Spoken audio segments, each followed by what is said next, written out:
আপনি বলেছেন যে হাদিয়া নেওয়া জায়েজ, উনি বলেছেন হাদিয়া নেওয়া জায়েজ যেহেতু রাষ্ট্র ব্যবস্থাটা এখন ইসলামের না, তাহলে আলেমদের বেতন, ইমামদের বেতন ইত্যাদি ইত্যাদি। আমরা বলেছি দেখেন, হাদিয়া নেওয়া জায়েজ এই কথাটা আসলে আল্লাহ রসুল এবং বিজ্ঞ ফকিদের রায় নয়, এগুলা পরবর্তীতে আপনার আফটার কলোনিয়াল এজ, এই কথাটা খুব গুরুত্বপূর্ণ। একটা হলো প্রি কলোনিয়াল এজ, একটা হলো কলোনিয়াল এজ, তিনটা ধাপ কিন্তু মোস্ট ইম্পর্টেন্ট।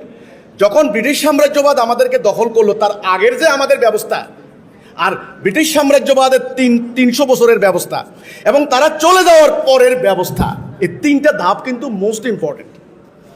এখন পারিপার্শ্বিক অবস্থা সার্কামস্টেন্স এমন দাঁড়িয়েছে, আমাদের আলেম ওলামারা কি করে খাবেন? ওকে, ধর্মীয় কর্তব্য পালনের জন্য তারা জনগণের চাঁদা টাকা দিয়ে চলতে হয়, এটা কোনো কোনো আলেম এটাকে জায়েজ করেছেন।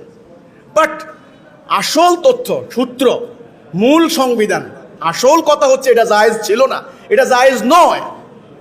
এটা আপদকালীন, বিপদকালীন সংক্ষিপ্ত সময়ের জন্য ওনারা এটা জায়েজ করেছেন। কথাটা বুঝতে পারলাম কিনা? আমাদের বক্তব্য হলো, এটা যদি সারা জীবন চলতে থাকে তাহলে আসল যে সত্যটা সেটা জনগণ জানতে পারবে না, সব কিছু অর্থের বিনিময়ে সিন্ডিকেট হয়ে যাবে। কাজেই এখন এটা জনগণকে বলতে হবে যে এটা আসলে শরীয়তের এই কাজগুলি কোনো অর্থনৈতিক লেনদেন চলে না। এই হচ্ছে কথাটা। আমরা এটাকে হারাম করিনি, আল্লাহ করেছেন, রসুল করেছেন এবং আমাদের বিজ্ঞ ফকিরা রায় দিয়েছেন।